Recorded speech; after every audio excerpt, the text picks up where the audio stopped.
En Estados Unidos, a meses de las elecciones, los demócratas pierden apoyo entre grupos que habitualmente les respaldaban. Según Gallup, la amplia ventaja del Partido Demócrata sobre los republicanos en las preferencias partidistas de afroamericanos se ha reducido en casi 20 puntos en los últimos 3 años. Es una caída similar a la identificada entre los adultos hispanos. Ambas disminuciones en el nivel de apoyo los sitúa ahora con una modesta ventaja en ambos grupos frente a las preferencias republicanas. Estos cambios en la afiliación partidista de subgrupos clave proporcionan la historia demográfica de cómo los demócratas pasaron de disfrutar de ventajas significativas entre los republicanos en 2012 y 2021 a ligeros déficits en 2022 y 2023. En general, el Partido Demócrata no está experimentando caídas importantes entre otros grupos relevantes, como por ejemplo el de las mujeres, en el que conservan una sólida preferencia demócrata, los adultos mayores de 65 años, que están divididos equitativamente, o los adultos blancos, que se alinean mayoritariamente con el Partido Republicano. ¿Cómo puede impactar esta tendencia en estos dos grupos, en los afroamericanos o negros y en los hispanos, en la campaña electoral y en las elecciones de noviembre? ¿Es posible pensar que estas tendencias se pueden revertir? Ernesto Castañeda es analista político, es el director del Centro de Estudios Latinoamericanos y Latinos de American University y es fundador y director del Laboratorio de Inmigración de la misma universidad. Señor Castañeda, gracias por su tiempo, bienvenido al programa, buenas noches. Buenas noches, Gustavo. ¿Le han sorprendido las caídas de apoyo que detecta ahora Gallup en su estudio de estos últimos 3 años en esos dos grupos de población? Pues sí, esto es algo preocupante para los demócratas, para Biden y los demás candidatos que van a correr en la elección del 2024, porque se basa mucho las victorias electorales en los afroamericanos, los latinos y otras minorías. Entonces, Gallup pone este encabezado porque sí tiene repercusiones políticas. Sin embargo, vale destacar que la encuesta fue hecha por teléfono durante horas de oficina, me imagino. Entonces, no todo el mundo puede responder a la encuesta o quiere responder a la encuesta. Otro tema importante es que una cosa es la identificación partidista, que es en lo que se basa esta encuesta, y otra cosa es la intención de voto. Entonces, no toda la gente que vive en Estados Unidos se identifica como demócrata o como republicana, como demuestra la encuesta, hay también un grupo importante de independientes y se les pregunta si favorecen a un partido o al otro. Sin embargo, eso no significa que vayan a votar solamente por miembros del mismo partido, que algo que a veces pasa, que votan por un candidato a la presidencia o gobernatura y por otros candidatos en las legislaciones. Entonces, no todo el mundo tiene esta identidad partidista como una identidad personal.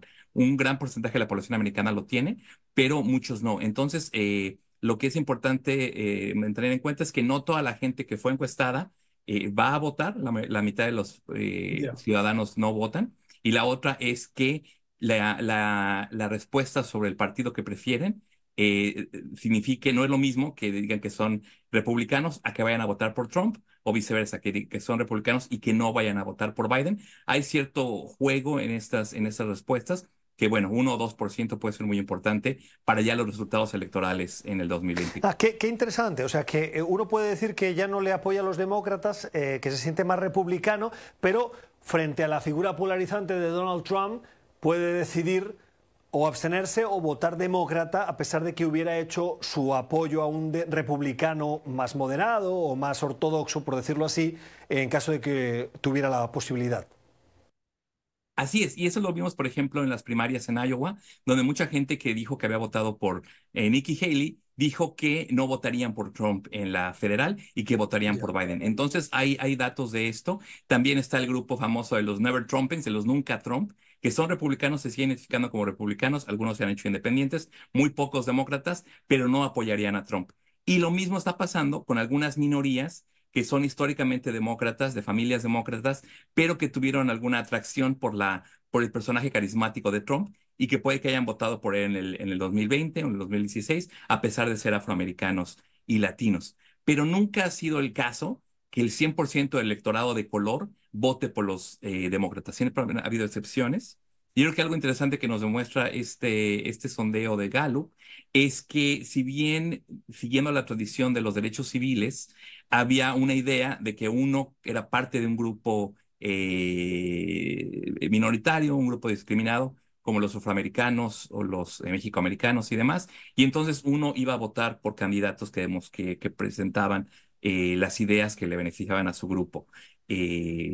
Repartición de los impuestos de manera más equitativa, acceso a la educación pública, etcétera, etcétera. Bueno, ahora, mientras más latinos y afroamericanos acceden a clase media, son dueños de negocios, tienen más poder adquisitivo, algunos de ellos pensarán en votar para Ya. diferenciarse del grupo por los republicanos. Entiendo. Te iba a preguntar por los motivos que explican este descenso entre estos dos grupos de población que se alejan de los demócratas en un momento tan polarizante en el que parece que vamos a una suerte de elección déjà vu en la que Donald Trump se va a volver a enfrentar a Joe Biden y Joe Biden a Donald Trump. ¿Es solo la cuestión económica la que acaba marcando fundamentalmente esa decisión de retirarse de los demócratas o acercarse a los republicanos? Sí, muy buena pregunta. El voto republicano, según explica muy bien este sondeo de Gallup, que es algo que sabemos, la mayoría el voto del hombre blanco es republicano. Entonces es el core de los republicanos, sobre todo clase baja, que hace algunas décadas esa gente que trabajaba en industria y demás podrían votar por los demócratas. Ahora han cambiado bastante, sobre todo con Trump, hacia el Partido Republicano. Entonces, el hombre blanco sigue siendo el referente cultural en Estados Unidos, a pesar del cambio demográfico. Entonces, si tenemos a un latino que vive en zonas predominantemente republicanas, que son el sur de Estados Unidos y son las áreas rurales, que es lo que sabemos y que lo demuestra la encuesta, si viven en ese entorno, van a asimilarse a esa cultura y van a votar en gran parte por los republicanos. Eso pasa mucho en algunas regiones de Texas con gente de origen latino. Otra cosa importante es que hay latinos que vamos llegando y hay latinos que tienen mucho tiempo aquí. Entonces, la gente que ya tiene 3, 4 generaciones puede que esté casado con gente blanca y que los hijos se identifiquen como latinos Ya. por el origen, pero sean prácticamente blancos. Y una manera de entrar a esta blanquitud en una sociedad tan racializada como Estados Unidos es el votar republicano, es como demostrarse a sí mismos que ya son parte del grupo mayoritario, del grupo en el poder.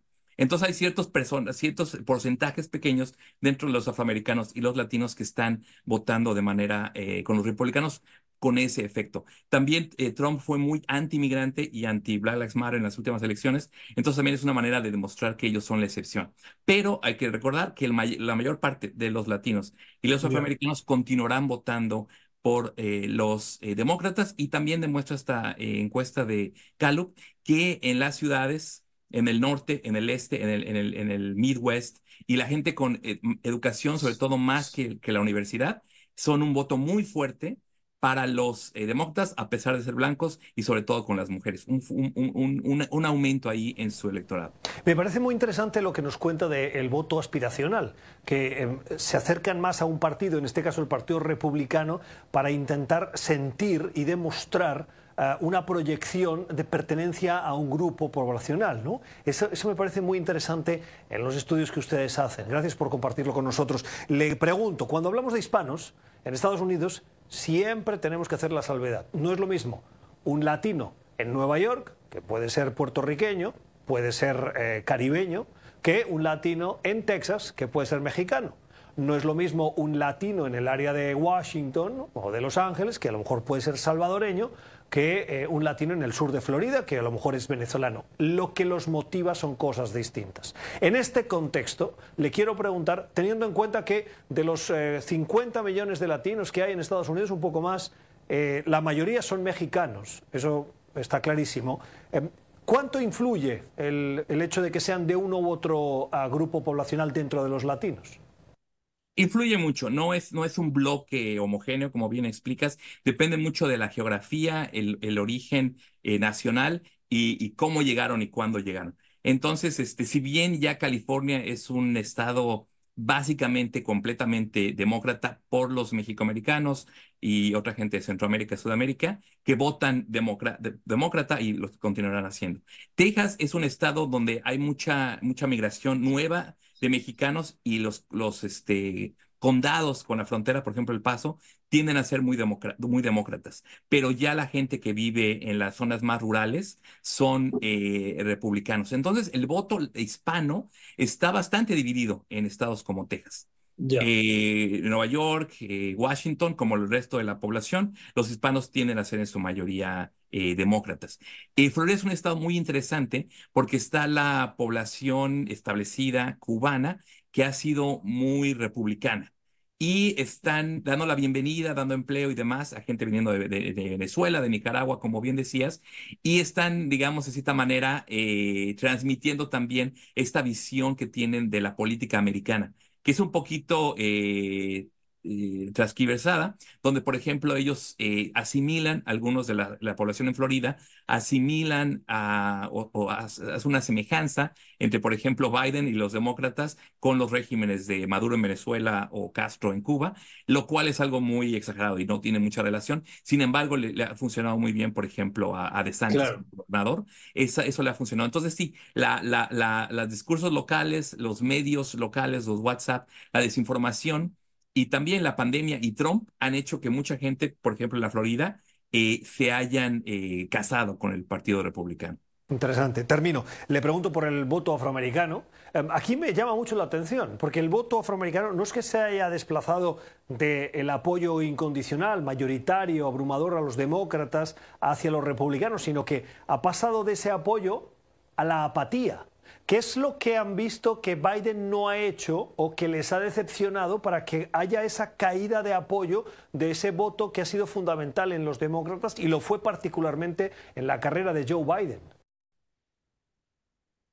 Así es. El voto afroamericano fue clave para que Biden fuera el candidato electo y parte como pago simbólico designó a Kamala Harris porque las mujeres afroamericanas fueron cruciales en su victoria y lo han sido desde entonces en las primarias, en las regiones locales. Y lo más probable es que lo seguirán haciendo. Si bien hay un desencanto porque ser presidente tiene mucho desgaste con tantas emergencias, tantos problemas que ha enfrentado Biden y en gran manera solucionado, Claro. pero es difícil, es más fácil echar la culpa por catástrofes que agradecer por algo que haya sido evitado. Entonces, se ve ahorita un poco de desencanto entre los afroamericanos, pero no se ve como un betrayal, una Una traición. desilusión. Exacto. Entonces, a pesar de estos sondeos preliminares, tempranos, Ya.